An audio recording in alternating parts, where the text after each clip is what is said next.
ऐसा लग रहा है जैसे सूरज गर्मी का बटन दबाकर खुद छुट्टी पर चला गया है। और इतनी गर्मी आज तक नहीं पड़ी जैसी अब पड़ रही है। ठंडकपुर नहीं करमपुर नाम होना चाहिए हमारे गांव का। यहाँ तो रोटी बिना चूल्हे के भी सिक जाए।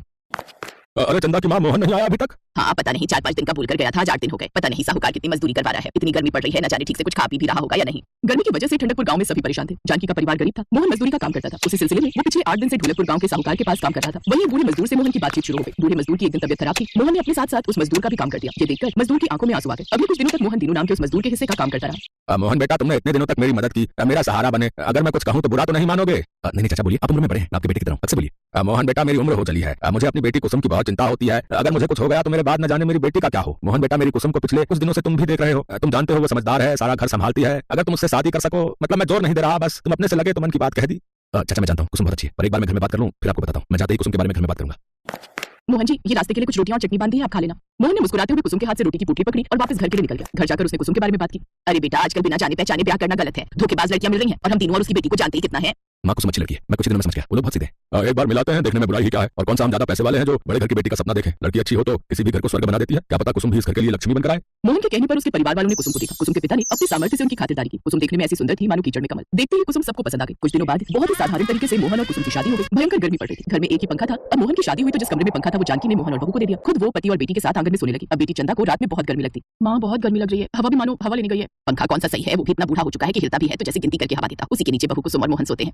पसीने तो ऐसे बह रहे जैसे ज्वालामुखी का झरना। माँ गर्मी तो सहन ही नहीं हो रही। जाकर नहा ले, ठंडक पड़ जाएगी। पानी आग उबल रहा होगा जानकी, रहने दो। सुबह ठंडा पानी कुएं का ला कर दे दूंगा, तब नहा लेगी। कुसुम कमरे में से सब कुछ सुन रही थी। मोहन तो दिन का थका हुआ था तो गर्मी में भी गहरी नींद में सो गया, पर कुसुम को गर्मी में नींद नहीं आ रही थी। अगली सुबह सब लोग अपना अपना काम कर रहे थे, तभी कुसुम सास से बोली, माँ जी मैं जरा बाजार हुआ। इतनी गर्मी और धूप में बाजार जाने की क्या जरूरत आ गई बहू? बस कुछ जरूरी सामान लाना था। अच्छा हुआ, चंदा को भी साथ लेती जाओ। माँ मेरे से नहीं जाया जाएगा इतनी गर्मी में। भाभी मैं आपके कमरे में सो रही हूँ, वैसी रात भर नींद नहीं आती। अब मेरी हिम्मत नहीं हो रही कहीं जाने की। कोई बात नहीं, मैं हुआऊंगी। पता नहीं क्या जरूरी सामान खरीदना है जो इतनी धूप में जाने की जरूरत पड़ गई। कुसुम ने शायद कुछ सोच रखा था, तभी वो इतनी धूप में बाजार गई। कुसुम सीधा एक ड्रम की दुकान पर गई और वहां से नीला ड्रम खरीदने लगी। भैया नीला ड्रम होगा? बहन जी नीला ड्रम नहीं, हमने तो नीला ड्रम रखना बंद कर दिया। आजकल नीला ड्रम नाम सुनते ही सबकी हवा टाइट हो जाती है। पर आपको किसने चाहिए नीला ड्रम? बस कुछ जरूरी काम था। वैसे और कोई लगता हो?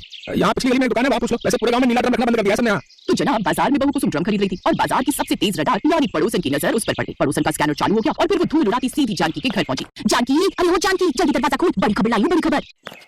अरे मुन्नी क्या हुआ, कहीं गांव में फिर से साहूकार की भैंस तो नहीं भाग गई? तेरी सास तो मेरी दे और सुन, कोई है तो नहीं? घर में कोई नहीं है। चंदा बहू के कमरे में सो रही है और बहू बाजार गई है कुछ जरूरी सामान खरीदने। वही तो जरूरी तो होगा ये, तब भी सोचो कुछ गड़बड़ है। अरे तुम्हारी बहू को मैंने बाजार में देखा नीला ड्रम खरीदते हुए। बोली भैया नीला ड्रम लूंगी तुम पे, नहीं तो कहीं और से ले लूंगी। दुकानदार भी घबरा गया, बोला बहन जी आजकल नीला ड्रम तो बिकना ही बंद हो गया है। क्या बहू नीला ड्रम खरीदने गई थी, पर नीले ड्रम की उसे क्या जरूरत पड़ गई? हो सकता है बर्फ भरने के लिए खरीदने गई हो। उसके हाव भाव देखकर तो लग रहा था कि वो तुम सबको ठंडा करने के लिए वो नीला ड्रम खरीद रही है। कैसी बातें करती हो कमला, कुछ भी बोले जा रही हो। तब कुछ नीला ड्रम लेकर आ गई। सास और पड़ोसन को तो साफ सुन गया।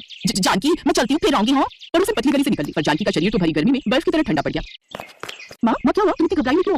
उधर देख, वो तेरी भाभी क्या खरीद कर लाई है, नीला ड्रम। अरे जिसकी चर्चा भी खबरों में आ रही थी, पर बहू क्यों लाई है? माँ होगा कोई काम भाभी को, तुम बेकार चिंता करती हो। चिंता की तो बात ही है, नीला ड्रम तो नाम सुनते ही डर लगने लगता है, पर ये कर क्या रही है यही समझ में नहीं आ रहा। कुसुम घर के आंगन में नीला ड्रम रखती है, सबकी नजरें उसी पर टिकी थी, लेकिन कुसुम बिना कुछ बोले सीधे अंदर जाती है और थोड़ी देर बाद कमरे से कुछ पुरानी चीजें जैसे पंखा, प्लास्टिक पाइप, मटका और एक टूटी बाल्टी निकालती है। तभी मोहन और उसके पिता भी आ जाते हैं। कुसुम ये सब क्या है? तुम ये नीले ड्रम में क्या कर रही हो? कुछ नहीं, बस गर्मी से बचने का जुगाड़ बना रही हूँ। गर्मी से बचने का जुगाड़, वो भी इस नीले ड्रम से? जी बाबूजी, मैंने एक बार अखबार में फोटो देखी थी, किसी ने कनस्तर को काटकर कूलर बनाया हुआ था, तो मैंने सोचा मैं भी कुछ ऐसा जुगाड़ कर लेती हूँ, इसीलिए मैं नीले ड्रम से कूलर बनाने जा रही हूँ। वाह क्या जुगाड़ लगा लिया कुसुम, वैसे कहो तो मैं भी तुम्हारी मदद करता हूँ। हाँ, वो मट्टी में पानी भर दो, फिर पाइप लगाकर पंखा फिट कर देंगे। बाबूजी हमें सबसे पहले इस ड्रम को काटना होगा। मैं आरी लाता हूँ बहू। कुसुम अपने पति और ससुर की मदद से जुगाड़ लगाकर नीले ड्रम से कूलर तैयार कर देती है। पड़ोसन अपने घर की छत से सब कुछ देख रही थी। जैसे उसने नीले ड्रम के कूलर की ठंडी ठंडी हवा देखी तो वो भी हवा खाने आ गई। बहू तुमने तो कमाल कर दिया, साक्षात लक्ष्मी बनकर आई हो तुम तो। हमारी घर की गर्मी में तुम्हारी वजह से हमें राहत मिल गई। बहुत बढ़िया कूलर बनाया है तुमने। भाभी एक नीला ड्रम और खरीद लेते हैं और ऐसे एक और कूलर बना लेंगे यहाँ आंगन में रखने के लिए, फिर हमारे घर में 2 कूलर हो जाएंगे। अरे कुसुम बहू, एक कूलर मेरा भी बना दोगी? वो क्या है ना, मेरे घर में भी कूलर नहीं है। बना देगी बहू, पर पैसे लेगी। अरे इतनी मेहनत से काम कर रही है तो मुफ्त में थोड़ी कूलर बना कर देगी। पैसे दो और कूलर खरीद कर ले जा। आखिर बहू ने दिमाग लगाया है तो उसका फायदा भी तो उसे मिलना चाहिए। क्यों, सही कह रही हो ना? हाँ, तो मैं कौन सा मुफ्त में ले रही हूँ? सास ने तो ऐसे ही बात करती थी, पर सचमुच पड़ोसन तो उसी समय 500 का नोट लाकर कुसुम के हाथ में थमा दिया। वैसे तो ये सही भी था, कुसुम ने भरी जुगाड़ लगाया था, पर मेहनत तो हर काम में लगती है और मेहनत के पैसे लेने में कोई बुराई नहीं। धीरे धीरे गांव के सभी लोग अब कुसुम से नीले ड्रम का कूलर बनवाने लगे। कुसुम ने अपने परिवार को तो गर्मी से राहत दिलवाई, साथ ही अपने ठंडकपुर गांव में नीले ड्रम से कूलर बनाकर ठंडा करने में मदद की।